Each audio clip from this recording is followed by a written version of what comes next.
Welcome to lesson 4 បាទមេរៀនទី4សូមស្វាគមន៍ណា The topic is everyday talk ចឹងចំណងជើងវាគឺការជជែកប្រចាំថ្ងៃឬការជជែកជារៀងរាល់ថ្ងៃពាក្យ talk នេះបើជា noun យើងប្រែថាការជជែកឬកិច្ចប្រជុំណា sin ប្រែថាឆាកសម្ដែងឬក៏កន្លែងកើតហេតុណាអក្សរ C អត់សម្ដែងទេយើងអានថា sin ឆាកសម្ដែងនេះគឺ Mr. Presley study បាទបន្ទប់រៀនរបស់លោក Presley character ឬក៏ character ប្រយ័ត្នណាក៏អត់ឲ្យអានឆាទេ character ចឹងអានេះយើងប្រែថាតួអង្គណាមាន Mr. Presley Jan Frida Olaf Lucille Hop តួអង្គទាំងអស់នេះខ្ញុំឆ្លៀតឱកាសបញ្ជាក់ណាមានតួអង្គពិតតែមួយទេគឺ Hop ក្រៅពីនេះសិតតែតួអង្គប្រឌិតទេណា Jan គេនិយាយថា you know sir លោកគ្រូតើលោកគ្រូដឹងទេ I find that most of the thing ខ្ញុំយល់ឃើញថាមានរឿងរ៉ាវជាច្រើនឬក៏រឿងរ៉ាវភាគច្រើន that you want to know when you are first learning English ដែលអ្នកចង់ដឹងបាទដែលអ្នកចង់ដឹងនៅពេលដែលអ្នករៀនភាសាអង់គ្លេសលើកដំបូង I never in the books that teach you English គឺមិនដែលមាននៅក្នុងសៀវភៅដែលបង្រៀនភាសាអង់គ្លេសដល់លោកគ្រូទេលោក Presley ក៏ថា indeed អីហ្នឹងអញ្ចឹងហ៎ពិតមែនឬ I'm sorry to hear that ខ្ញុំសោកស្ដាយណាស់ពេលឮដូច្នោះសូមបញ្ជាក់សំណង clear ថា I'm sorry to hear that នេះគឺគេនិយាយតែមកតែចិត្តគេអត់សោកស្ដាយជាមួយយើងទេណាសូមទៅមើលវេយ្យាករណ៍នៅក្នុងសៀវភៅ Practical English Grammar បើមិនអញ្ចឹងទេយើងអត់យល់ទេប្រយ័ត្នគេសួរថា I'm sorry to hear that ឬក៏ I'm sorry that I hear that បើ noun clause នៅពីក្រោយ sorry អានឹងសោកស្ដាយមែនតើតែបើប្រើ I'm sorry to hear that អានឹងគេសោកស្ដាយតែមកតែចិត្តគេអត់សោកស្ដាយជាមួយយើងទេ Jan And the funny thing is that they are all the easy things ហើយរឿងដែលគួរចង់សោកនោះគឺថាវាទាំងអស់ហ្នឹងគឺសុទ្ធសឹងតែជារឿងងាយ to English people ចំពោះប្រជាជនអង់គ្លេស but they are very difficult to us ក៏ប៉ុន្តែវាពិតជាពិបាកខ្លាំងមែនទែនចំពោះពួកយើង Mr. Presley គេនិយាយថា I think I know what you mean ខ្ញុំគិតថាខ្ញុំដឹងថាលោកនឹងចង់និយាយពីស្អីខ្ញុំដឹងថាអ្នកឯងនឹងចង់មានន័យថាម៉េចណា But ក៏ប៉ុន្តែ could you give us an example សូមលោកលើកជាឧទាហរណ៍មួយប្រាប់ពួកយើងមកប៉ុន្តែលោកឯងអាចលើកឧទាហរណ៍មួយប្រាប់យើងបានទេពាក្យ could you នេះគឺប្រែថាសូមមេត្តាណាសូមលើកជាឧទាហរណ៍ឲ្យពួកយើងមួយមក Jan គេថា I mean everyday talk for instance ខ្ញុំចង់និយាយអំពី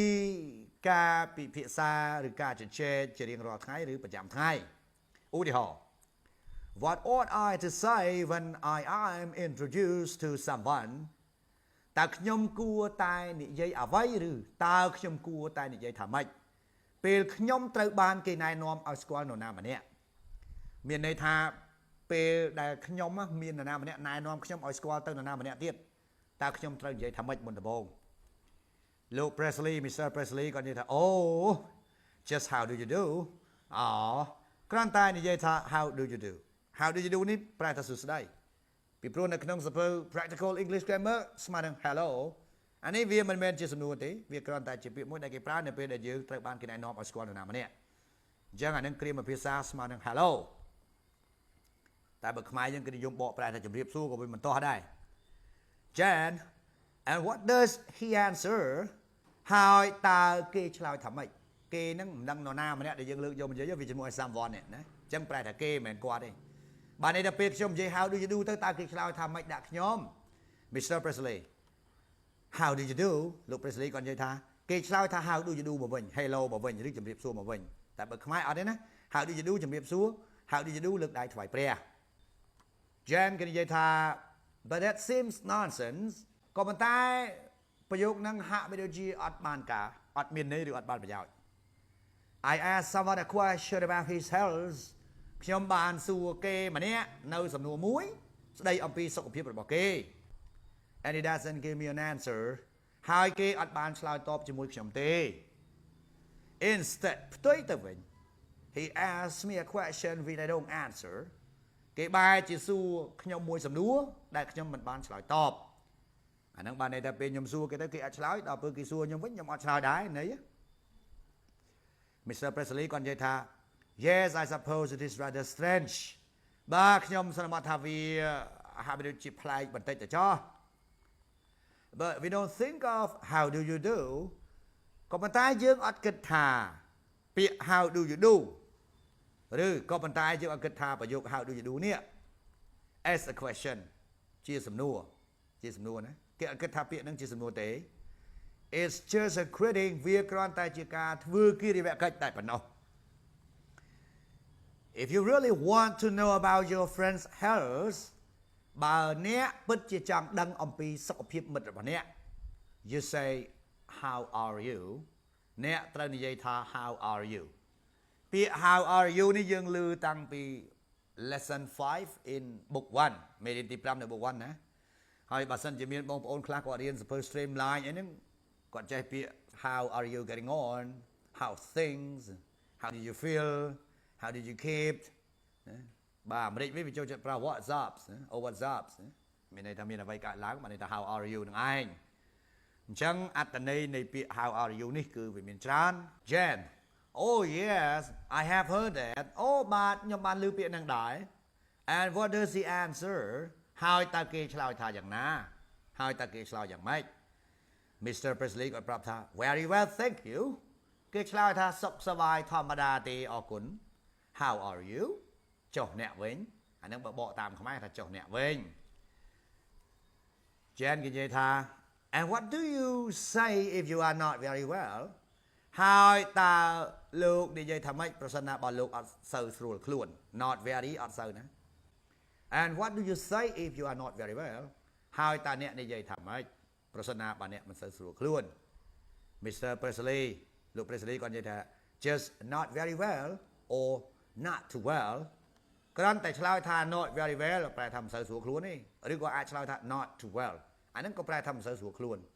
Jan គេនិយាយតទៅទៀតថា that's good ល្អមែនតើលោកគ្រូពាក្យហ្នឹងល្អណាស់បាទ it's just what I wanted វាចំជាអ្វីដែលខ្ញុំចង់បាន by the way ម្យ៉ាងទៀត do you say good day when you meet someone តើលោកនិយាយពាក្យថា good day ទេនៅពេលលោកជួបនរណាម្នាក់ I've noticed French and German people here say it ខ្ញុំបានសង្កេតឃើញប្រជាជនបារាំងនិងប្រជាជនអាល្លឺម៉ង់នៅទីនេះនៅអង់គ្លេសហ្នឹងនិយាយវាគឺនិយាយពាក្យ good day no អត់ទេ the thing in English percent generally say are ពាក្យដែលមនុស្សអង់គ្លេសឬក៏ប្រជាជនអង់គ្លេសជាទូទៅគេនិយាយគឺ good morning អរុនសួស្តីណា good afternoon ទិវាសួស្តី good morning អរុនសួស្តី good afternoon ទិវាសួស្តី or good evening ឬក៏សាយ័ន្តសួស្តីអាហ្នឹងអាចប្រែថារាត្រីសួស្តីបានដែរពេលជួបគ្នាបងប្អូន if he is remarking on the weather បើសិនជាគេកំពុងតែធ្វើការកត់សម្គាល់ទៅលើអាកាសធាតុឬអំពីអាកាសធាតុ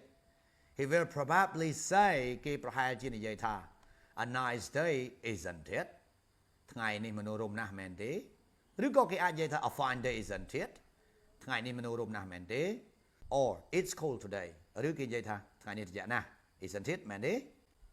or terrible weather we are having isn't it យើងកំពុងតែទទួលបាននៅអាកាសធាតុដ៏អាប់អួរមួយមែនទេ but that is not his greeting ក៏ប៉ុន្តែនោះមិនមែនជាគិរិយាកិច្ចរបស់គេទេ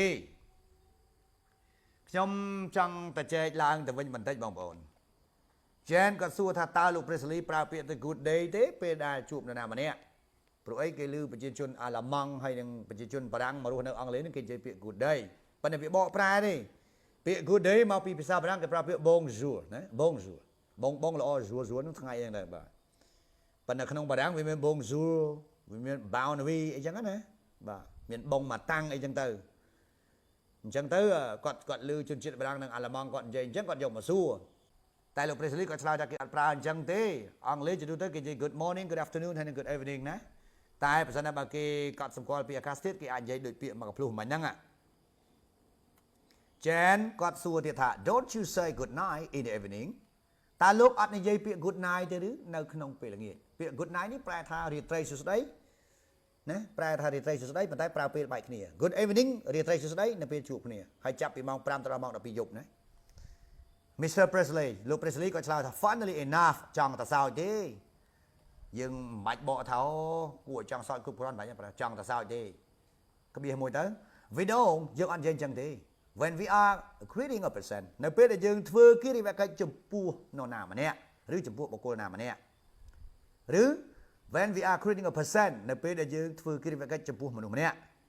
but only when he is living us or when we are living a shop or an office còn bàn tay cái prao viết tay nơi bên na đại kê chạ trên bị bộ dương ở rư nơi bên đại dương có bung để chạ trên bị hang ở rư có chạ trên bị cà ria lai mình đây bị gột này nhưng chạ bị mong pram là nghiệt là hốt đó mong là bị giúp bên đại dương bài kia dương prao bị là gột này còn bàn tay bên đại dương chụp cái prao bị good evening đấy trong bài chạ chẳng Frida there's a small thing I want to ask you about Frida there's a small thing I want to ask you about. Miếng đường tôi muối để chồng chọn sủ lục hủ. There's a little girl at the house where I am staying. Miền không nên say tôi chỉ lần mà nè, nơi ai phải đài, khi nhom cầm bông thật nặng nơi. Where này chưa relative adverb nó, xong mấy xong pon, cái gì sao phải xét đặt một ai chỉ theo clause. And it is her birthday tomorrow. Hai vị chỉ ngày bon khu cũng là bon những ngày ngày sai. What shall I say to her? Ta lúc trong ai không để dây bị ở vậy đã niệm. Shall I ní mà do you want me to? Việc mà what do you want me to say to her? Ta lúc trong ai không để dây ở vậy, trong ai không để dây thầm vậy đã niệm, rứ từ cả niệm. Chẳng cả bỏ trái công chngol. Bịa ta shall trái thành nâng cho hai ấy what shall I say nâng trái ta ta niệm trong ai không để dây được vậy. Nâng to ta dương riêng pi cả pra kể ra sắp vil nâng shall. Chẳng đọc pi nâng ọt lum này vào prang tích.